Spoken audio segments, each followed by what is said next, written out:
안녕하세요. 요양맨의 미국 주식 브리핑입니다. 한국 시간으로 오늘 새벽에 테슬라의 어닝 발표와 어닝 콜이 있었습니다. 어제 하루는 전반적인 미국 증시의 V자 상승이 있었는데요. 베센트 재무장관의 중국과의 관세 협상 여지에 대한 긍정적인 코멘트가 있은 후에 하루 종일 그 전날에 급락을 만회하는 상승이 있었습니다. 테슬라의 어닝이 미스되는 발표가 있으면 하락을 할 것을 예상을 했기에 이 상승이 하락 부분을 미리 상쇄할 수 있는 쿠션 역할을 해줄 것으로 기대가 됐든, 그래서 다소 차분한 마음으로 테슬라 어닝을 기다릴 수 있었습니다. 예상대로 테슬라는 어닝을 크게 미스하는 결과치를 발표했습니다. 표를 함께 보시죠. 이 표를 보시면 레버뉴와 어닝 모두 큰 폭의 미스를 하였습니다. 레버뉴의 경우는 기관들의 컨센서스는 21.3빌리언이었습니다. 실제 발표한 숫자는 19.3빌리언이었죠. 마이너스 9%의 큰 폭의 미스였고요. 어닝의 경우는 기관들마다 조금 틀렸지만 평균치는 약 0.39에서 0.4 정도를 예상을 하고 있었는데 실제로 발표한 숫자는 0.27입니다. 무려 마이너스 30%를 미스한 실망스러운 숫자였죠. 하지만 테슬라 주가 차트는 애프터마켓에서 어닝 미스가 무색할 정도의 상승을 보이고 있습니다. 영상을 촬영하는 이 시점으로 보면 현재 250.6까지 상승을 했고요. 장후 이 지점부터 이 지점까지는 약 플러스 5.31% 급등을 보이고 있습니다. 어닝 미스로 인해 추가적인 하락을 우려했던 투자자들은 다소 당황하는 모습을 보이기도 했는데요. 그 이유를 지금부터 점검해 보도록 하겠습니다. 1분기 실적 부진에도 불구하고 애프터마켓에서 주가가 상승하는 이유입니다. 크게 4가지로 정리가 가능한데요. 첫 번째는 시장의 저조한 실적에 대해서 이미 선반영을 했다라는 부분입니다. 테슬라는 1분기 매출이 193억 4천만 달러로 발표를 했죠. EPS는 0.27달러입니다. 각각 컨센서스, 다시 말해서 매출은 214억 달러 정도, 그 다음에 EPS는 0.39에서 0.4 정도 수치를 크게 밑돌았습니다. EV 매출의 경우 전년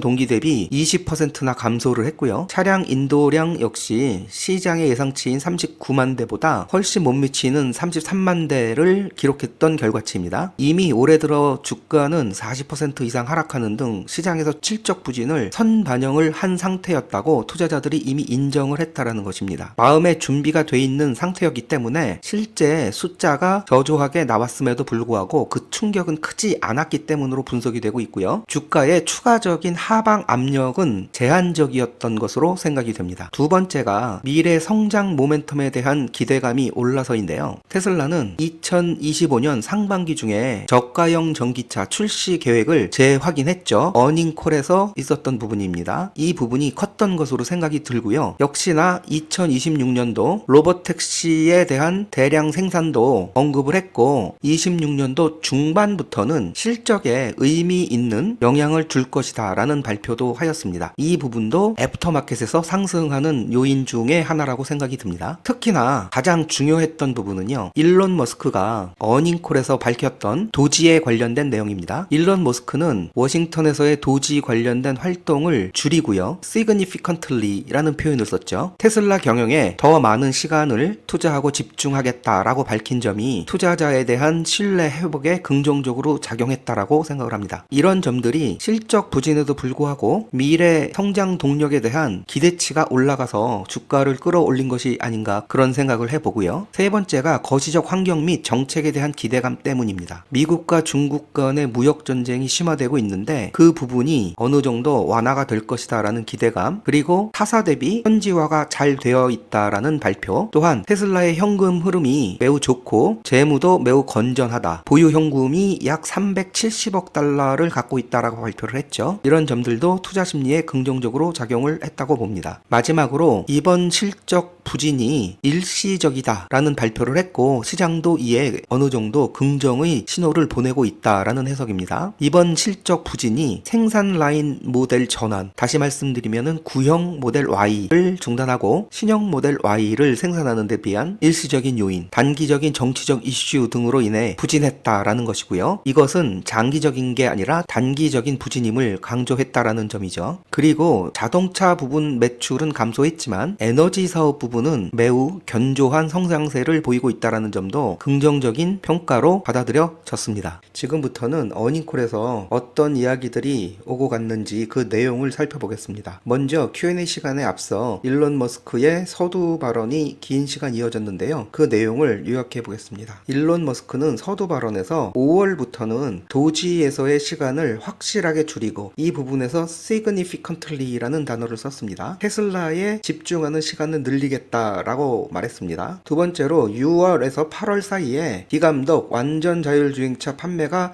시작될 것이다 라고 이야기했고요. 관세 관련해서는 머스크 자신은 분명한 반대의 입장을 보이고 있다 라고 밝혔습니다. 또한 자신의 반대 입장을 트럼프에게 조언을 했지만 최종 결정은 트럼프 몫이었다라는 입장도 밝혔습니다. 현재 가장 중요한 프로젝트로는 6월 텍사스 오스틴에서 있을 자율주행 스타트에 집중하고 있는 중이다 라고 밝혔고요. 올해 안에 테슬라 자사 공장 내에서 옵티머스 로봇이 수천 대가 사용될 것이다 라고 말했습니다. 또한 29년에서 30년까지는 연간 옵티머스 생산량이 100만 대 에 이를 것이다 라고 예상한다 라고 얘기했고요. 모델 Y의 변경을 굳이 1분기에 선택한 것은 계획적이었고 1분기 실적이 원래 가장 부진하다라는 이유 때문에 1분기를 선택했다라는 것이죠. 다시 말해서 1분기 실적 부진은 어느 정도 예상을 했고 의도된 것이다 라는 이야기를 했습니다. 특히나 일론 머스크가 도지에서의 시간을 확실하게 줄이고 테슬라에 집중하는 시간을 늘릴 것이다 라는 코멘트가 나오고 주식은 순간적으로 점프하는 모습을 보여줬죠. 시장에서 가장 원하는 질문에 대한 답변을 해준 것으로 생각이 됩니다. 다음엔 Q&A 내용에 대한 정리인데요. 첫 번째 질문입니다. 로보택시 서비스 출시에 대한 질문이 나왔고요. 머스크가 답변합니다. 6월 오스틴의 로보택시 런칭엔 모델 Y가 포함될 것이다. 테슬라의 유료 자율주행 서비스는 올해 말 다른 도시에서도 도입될 것이다 라고 말했고요. 내년에 하반기에는 미국에서 수백만 대의 테슬라가 완전 자율주행으로 운행될 것이다. 사이버캡 현재는 샘플 검증 중이고요. 내년에 대량 양산이 예정되어 있다 라고 말했습니다. 다음 질문입니다. 비감독 FSD 출시는 언제인가 라는 질문인데요. 머스크는 분명하게 대답을 했죠. 올해 말 이전에는 출시될 것이다 라고 말했습니다. 그 다음에 또 중요한 이슈인데 새로운 저가형 모델에 대한 질문이 나왔습니다. 이 질문에 대한 답변으로는 차량 엔지니어링 부사장인 라스 모라비가 답변을 했는데요. 생산 속도가 다소 예상보다 느리기는 하지만 여전히 계획대로 진행 중이다 라고 말했습니다. 한간에는 저가형 모델을 테슬라가 취소한다 아니면 연기한다 이런 소문들이 많았는데 그 부분에 대한 명확한 답변을 주었습니다. 계획대로 진행 중에 있다 라는 것이죠. 다음 질문입니다. 웨이모와의 경쟁에 대한 질문인데요. 이 질문에 대해서는 머스크가 답변을 했습니다. 테슬라 차량 가격이 20%에서 25% 저렴하다라는 것이고요. 이 다른 회사의 차량이 테슬라만큼 많은 차량을 도로에 투입하지 않는 한 로보택시 서비스 시장의 점유율이 테슬라가 99%를 먹을 것이다 라고 말했다라는 것이죠. 테슬라와 웨이모를 등가 비교를 했을 때 테슬라 5대가 시장에 투입되는 비용과 웨이모 1대가 투입되는 비용이 같죠. 그러면 결국은 테슬라 5대가 벌어들이는 로보택시 수입과 웨이모 1대가 벌어들이는 수입이 같으니 당연히 그 경쟁력은 테슬라에 있을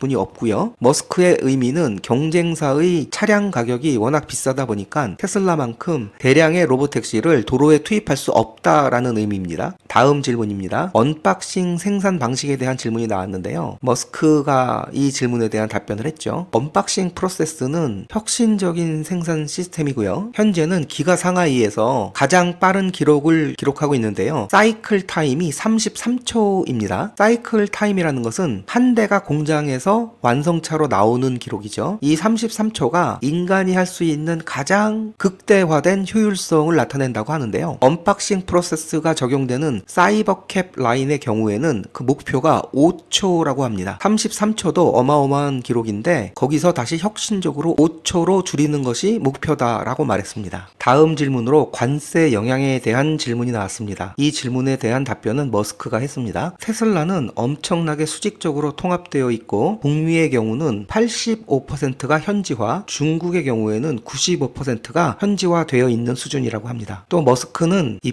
배터리 부분도 강조를 했는데요. 테슬라는 리튬 양극재 셀을 직접 만든다라고 밝혔고요. 이제 남은 거는 오직 음극재뿐이다라는 말을 했습니다. 테슬라는 자체 전지가 가장 경쟁력 있는 부분이다라고 강조를 했죠. 4680 배터리를 이야기하는 것입니다. 다음 질문으로는 옵티머스 생산 라인에 대한 것이 나왔는데요. 이 질문에 대한 답변도 머스크가 했습니다. 옵티머스는 아직은 개발 중이고 대부분의 생산이 연말 즈음에 시작될 것이다 라고 말했습니다. 다만 옵티머스의 부품이 대부분 새로운 것이기 때문에 초기 생산 라인 가동에는 어려움이 있을 수 있다라는 것이고요. 중국산 부품들이 다소 있기 때문에 관세의 영향을 받는다 라고 밝혔습니다. 올해 옵티머스, 올해 말이죠. 생산량 목표는 5,000대라고 밝혔습니다. 다음 질문인데요. 앞에서 언급한 저가형 모델이 저렴한 모델 Y 뿐이냐라는 질문이었습니다. 이 질문에 대해서는 차량 엔지니어링 부사장인 라스 모라비가 답변을 했는데요. 기존 라인을 기반으로 제작될 예정이기 때문에 저가형 모델의 디자인이 제한적일 수뿐이 없다라는 답변을 했습니다. 적어도 폼 팩터는 비슷할 것이다 라는 말이죠. 이 답변의 의미를 곱씹어 보면 저가형 모델이라는 것이 완전히 새로운 형태인지 아니면 기존 모델 Y나 모델 3, 사이버캡 이런 기존 제품들의 변형 모델인지 불명확하다라는 점입니다. 다만 분명한 것은 저가형 모델이 기존 제품의 변형이던 완전히 새로운 것이던 분명히 올해 상반기 내에 나온다라는 점입니다. 이 점이 확인이 된 것이 시장으로서는 안도감을 갖고 주가에 긍정적인 영향을 끼쳤죠. 다음 질문입니다. 휴머노이드와 드론에서 미국과 중국 중 누가 앞서나 이런 질문이 나왔는데요. 머스크가 이 질문에 대한 답변을 했습니다. 휴머노이드에 대한 답변은 없이 드론에 대한 답변을 했는데요. 적어도 드론에서는 누가 앞서는지는 명백하다. 미국은 자체적으로 드론을 생산할 수 없다. 이런 답변을 했습니다. 이 이외에도 여러 가지 질문들이 나왔는데요. 그 질문 중에 중요하다라고 생각된 부분을 정리한 것이고요. 오늘의 요약은 여기까지 하겠습니다. 저는 다시 돌아오겠습니다.